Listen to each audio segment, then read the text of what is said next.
Already ನಿಮ್ಗೀಗ Prajwal Revanna ಅವರ ಪ್ರಕರಣ ಗೊತ್ತಾಗಿರತ್ತೆ. So ರಾಜಕೀಯ ಒಂದಷ್ಟು ಕೆಸರಾಟಗಳು ಅವೆಲ್ಲವೂ ಕೂಡ ನಡೀತಾ ಇದೆ. ಅದನ್ನ ಹೊರತುಪಡಿಸಿ ಒಬ್ಬ ಸೈಕ್ಯಾಟ್ರಿಸ್ಟ್ ಆಗಿ ಈ ಒಂದು ಘಟನೆಯನ್ನ ನೋಡಿದಾಗ ಫಸ್ಟ್ ಏನ್ ಅನ್ಸುತ್ತೆ ಸರ್? ಹೌದು, ನಾನು ಈ ವಿಷಯದ ಬಗ್ಗೆ ಅಂದ್ರೆ ಮನೋವಿಜ್ಞಾನಿಯಾಗಿ ನಾನು ಏನು ಈ ತರಹದ ಒಂದು ವಿದ್ಯಮಾನಗಳನ್ನ ಅಂದ್ರೆ ಎಲ್ಲ ತರಹದ ಸವಲತ್ತುಗಳು ಇರುವಂತಹ ವ್ಯಕ್ತಿಗಳು. ಹೌದು, ಹೆಚ್ಚಿನದ ಇದರಲ್ಲಿ ಅವರು ಜವಾಬ್ದಾರಿಯುತವಾಗಿರುವಂತಹ ಸ್ಥಾನ ಅಂದ್ರೆ ಶಾಸನಗಳನ್ನ ಮಾಡೋದಕ್ಕೆ ಅವರ ಒಂದು ಒಳ್ಳೆಯ ಅವಕಾಶಗಳು ಇರೋದು. ಹಾಗೆ ಸಮಾಜದ ಆರೋಗ್ಯವನ್ನ, ಸಮಾಜದ ಏಳಿಗೆಯನ್ನ, ಆರ್ಥಿಕ ಸಾಮಾಜಿಕ ನಾನಾ ರೀತಿಯ ಏಳಿಗೆಗಳನ್ನ ಅವರು ಖುದ್ದಾಗಿ ಗಮನಿಸಬಹುದು. ಅದನ್ನ ಸರಿಪಡಿಸೋದಕ್ಕೂ ಕೂಡ ಅವಕಾಶ ಇರುತ್ತೆ. ಯಾಕೆಂತಂದ್ರೆ ಅವರು ಲೋಕಸಭೆಯಲ್ಲಿ ಅಥವಾ ಇನ್ನೊಂದು ವಿಧಾನಸಭೆಯಲ್ಲಿ ಜವಾಬ್ದಾರಿಯುತವಾಗಿ ಚುನಾಯಿತ ಪ್ರತಿನಿಧಿಯಾಗಿ ಇರುವಂತಹ ಒಂದು ವ್ಯಕ್ತಿ.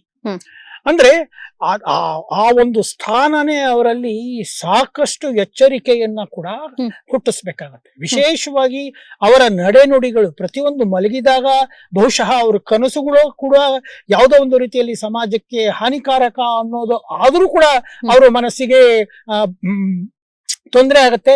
ಎಚ್ಚರಿಕೆಯಿಂದ ಇರಬೇಕು ಅನ್ನುವಂತಹ ಒಂದು ಅಂಶ ಅವರ ಮನಸ್ಸಿನಲ್ಲಿ ಸದಾ ಇರುತ್ತೆ, ಜಾಗೃತವಾಗಿರುತ್ತೆ ಅಂತ ನನ್ನ ಭಾವನೆ.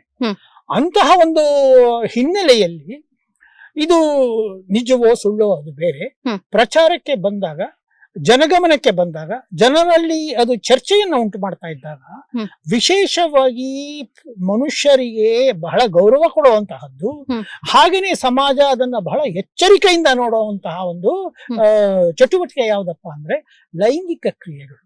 ಅದಕ್ಕೆ ತನ್ನದೇ ಆದಂತಹ ವೈಶಿಷ್ಟ್ಯತೆಗಳಿರುತ್ತೆ. ಅದಕ್ಕೆ ಕಾನೂನಿನ ಅನೇಕ ರಕ್ಷಣೆಗಳು ಕೂಡ ಇರುತ್ತೆ. ಹಾಗೇನೆ ಅದನ್ನು ಉಲ್ಲಂಘಿಸಿದಾಗ ಕೂಡ ಕಾನೂನಿಗಿಂತ ಹೆಚ್ಚಾಗಿ ಸಮಾಜ ಅದರ ಬಗ್ಗೆ ವ್ಯಕ್ತಪಡಿಸುವಂತಹ ಭಾವನೆಗಳಿದೆಯಲ್ಲ, ಅದು ತುಂಬಾ ತೀವ್ರವಾಗಿರುತ್ತೆ. ಇವತ್ತಿನ ದಿನ ನಡೀತಾ ಇರೋದು ಸಮಾಜ ವ್ಯಕ್ತಪಡಿಸ್ತಾ ಇರುವಂತಹ ಭಾವನೆ. ಇನ್ನು ಮುಖ್ಯವಾಗಿ ಈ ತರಹದ ಲೈಂಗಿಕ ಕ್ರಿಯೆಗಳು ಅಂತಂದ್ರೆ ಅದು ದೌರ್ಜನ್ಯಕ್ಕೆ, ಹೆಣ್ಣಿನ ಮೇಲೆ ನಡೆಸುವಂತಹ ದೌರ್ಜನ್ಯನೇ ಇರಬಹುದು, ಅತಿಕಾಮುಕತನೇ ಇರಬಹುದು, ಅಥವಾ ಮತ್ತೊಂದು ಯಾವುದೋ ಒಂದು ರೀತಿಯಲ್ಲಿ ಅದು ಅತಿಲೈಂಗಿಕತೆ ಅನ್ನುವಂತಹ ಒಂದು ಸ್ಥಿತಿಯನ್ನ ತಂದುಬಿಟ್ಟಾಗ ಅದರಲ್ಲಿ ಒಬ್ಬ ವ್ಯಕ್ತಿ ಇದ್ದು ಇವತ್ತಿನ ದಿನ ಅದು ವಿಶೇಷವಾಗಿ ಅದನ್ನ ಚಿತ್ರೀಕರಿಸೋದು, ಹಂಚೋದಕ್ಕೂ ಅವಕಾಶ ಇದ್ದಾಗ ಇವುಗಳು ಯಾವ ರೀತಿಯಲ್ಲಿ ಅಥವಾ ಇಂಥದ್ರಲ್ಲಿ ತೊಡಗಿಸ್ಕೊಳ್ಳೋರು, ಇಲ್ಲ ಹಂಚೋರೇ ಇರಬಹುದು, ವಿಡಿಯೋ ಮಾಡಿ ಹಂಚಿರೋರೇ ಇರಬಹುದು, ಅಥವಾ ವಿಡಿಯೋನ ಮಾಡೋಂತಹ ಅದರಲ್ಲಿ ಭಾಗವಹಿಸಿ ಮಾಡುವಂತಹ ಒಂದು ಅದು ಕೂಡ ನಾವು ಇತ್ತೀಚಿನ ದಿನಗಳಲ್ಲಿ ನೋಡ್ತಾ ಇದೀವಿ. ಇವೆಲ್ಲ ಏನು ಯಾವ್ದು ರೀತಿಯಲ್ಲಿ ಒಂದು ಸಮಾಜದ ಮಾನಸಿಕ ಸ್ವಾಸ್ಥ್ಯದ ಸಂಕೇತವನ್ನ, ಅಸ್ವಸ್ಥತೆಯನ್ನ ಸೂಚಿಸತ್ತ ಅಥವಾ ಬೇರೆ ಏನಾದರೂ ಕಾರಣಗಳಿವೆಯಾ ಅಂತ ನನಗನ್ಸತ್ತೆ. ನನ್ನ ವೃತ್ತಿಯ ದೃಷ್ಟಿಯಿಂದ ನೋಡಿದಾಗ ಮಾನಸಿಕವಾಗಿ ಲೈಂಗಿಕ ಹಗರಣ ಅನ್ನೋದಕ್ಕಿಂತ ಹೆಚ್ಚಾಗಿ ಅತಿ ಲೈಂಗಿಕತೆಯಲ್ಲಿ ತೊಡಗಿಸ್ಕೊಂಡು ಚಟವಾಗಿಸ್ಕೊಂಡಿರುವಂತಹ ಬೇಕಾದಷ್ಟು ಪ್ರಕರಣಗಳಿವೆ.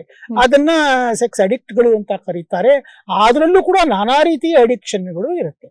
ಅಲ್ಲಿ ಯಾವುದೋ ಒಂದು ರೀತಿಯಲ್ಲಿ ಅವರಿಗೆ ಈ ತರಹದ ಲೈಂಗಿಕ ಚಟುವಟಿಕೆಗಳ ಮೇಲೆ ನಿಗ್ರಹ ಅನ್ನುವಂಥದ್ದೇ ಇರೋದಿಲ್ಲ. ಹೀಗಾಗಿ ಅವರ ಮನಸ್ಸೆಲ್ಲ ಬರೀ ಅದರ ಕಡೆನೇ ಇರುತ್ತೆ. ಮತ್ತೆ ಬೇರೆ ಬೇರೆ ಕಾರಣಗಳು ಇರುತ್ತೆ. ವಿಶೇಷವಾಗಿ ಬಾಲ್ಯದಲ್ಲಿ ನಡೆದಿರುವಂತಹ ಅನೇಕ ದೌರ್ಜನ್ಯಗಳಿರಬಹುದು, ಅಥವಾ ಮನೆಯ ವಾತಾವರಣ ಇರಬಹುದು, ಸಾಮಾಜಿಕ ಪರಿಸರದಲ್ಲಿ ಆದಂತಹ ಅವಮಾನ ಅಪಮಾನಗಳಿರ್ಬಹುದು. ಅದು ಬಿಟ್ಟು ಕೂಡ ಶಾರೀರಿಕವಾಗಿ ಕೂಡ ಏನಾದ್ರೂ ತೊಂದರೆ ಇದ್ರೂ ಕೂಡ ಈ ತರಹದ ಒಂದು ಅತಿಯಾದ ನಡೆನುಡಿಯ ಮೂಲಕ ಕಾಣಿಸ್ಕೋಬಹುದು. ಆದ್ರೆ ಇಲ್ಲಿ ನಾ ಪ್ರಾರಂಭದಲ್ಲೇ ಹೇಳಿದಾಗ ಜವಾಬ್ದಾರಿಯುತ ಸ್ಥಾನ, ಕೇವಲ ಬರೀ ಜವಾಬ್ದಾರಿಯುತ ಅಲ್ಲ, ಪ್ರತಿಷ್ಠೆ ಅನ್ನುವಂತಹದ್ದನ್ನ ತಗೊಂಡಾಗ ಅದು ದೊಡ್ಡ ಹಿನ್ನೆಲೆ ಇರುವಂತಹವ್ರು. ಮಕ್ಕಳನ್ನ ಬೆಳೆಸೋದು, ಮಕ್ಕಳನ್ನ ಯಾವ ರೀತಿಯಲ್ಲಿ ಸಾಕಬೇಕು, ಸಲಹಬೇಕು, ಮಾರ್ಗದರ್ಶನ ನೀಡಬೇಕು ಅನ್ನುವಂಥದ್ದನ್ನ ಚೆನ್ನಾಗಿ ತಿಳ್ಕೊಂಡಿರುವಂತಹ ಒಂದು ಹಿನ್ನೆಲೆಯಲ್ಲಿ ಬಂದಂತಹವ್ರು. ಜೊತೆಯಲ್ಲಿ ಅವರು ಪ್ರಮುಖ ಸ್ಥಾನದಲ್ಲಿ ಇರುವಂತಹವ್ರು. ಒಂದ್ ರೀತಿಯಲ್ಲಿ ನೀವು ಜನಪ್ರಿಯ ವ್ಯಕ್ತಿ ಅಂತಾನೆ ಕರಿತೀವಿ, ಅಥವಾ ಸೆಲೆಬ್ರಿಟಿಗಳು ಅಂತ ಕರಿತೀವಿ. ಇಂತಹವರು ಇನ್ನ ಎಳೆಯ ವಯಸ್ಸು ಅಂತಾನೆ ಕರಿಬೇಕು. ಈಗಷ್ಟೇನೆ ಅವರು ಜವಾಬ್ದಾರಿಯುತವಾಗಿರುವಂತಹ ವಯಸ್ಕತನಕ್ಕೆ ಬಂದಿದ್ದಾರೆ, ಹಾಗೂ ಕುಟುಂಬಸ್ಥರು ಆಗಿದ್ದಾರೆ. ಹೀಗಿದ್ದಾಗ ಇಂತಹದ್ದೊಂದು ಪ್ರಕರಣದಲ್ಲಿ ಅವರು ತೊಡಗಿಸ್ಕೊಂಡಿದ್ದಾರೆ ಅನ್ನುವಂತಹ ಒಂದು ಭಾವನೆ ಕೂಡ ಬಹುಶಃ ಅದು ತೀರಾ ಆಕ್ರೋಶವನ್ನು ಜನರಲ್ಲಿ ವ್ಯಕ್ತಪಡಿಸುತ್ತೆ. ಯಾಕೆ, ಪ್ರಮುಖವಾಗಿ ಯಾಕೆ ಇದು ರೋಗವಾ? ಇದು ರೋಗ ಆಗಿದ್ರೆ ಯಾವ ರೀತಿಯಲ್ಲಿ ಇದನ್ನ ವಿವರಿಸಬೇಕು. ಮಾನಸಿಕ ರೋಗ ಅಂತಂದಾಕ್ಷಣ ಅತಿ ಕಾಮುಕತನವನ್ನ ರೋಗದ ದೃಷ್ಟಿಯಲ್ಲಿ ನೋಡಿದಾಗ ರೋಗ ಲಕ್ಷಣಗಳು ಏನಿರುತ್ತೆ. ಇಲ್ಲಿ ರೋಗ ಲಕ್ಷಣಗಳು ಅನ್ನೋದಕ್ಕಿಂತ ಹೆಚ್ಚಾಗಿ ಇದೊಂದು ರೀತಿಯ ಖುಷಿ ಕೊಡುವಂತಹ ಚಟುವಟಿಕೆ.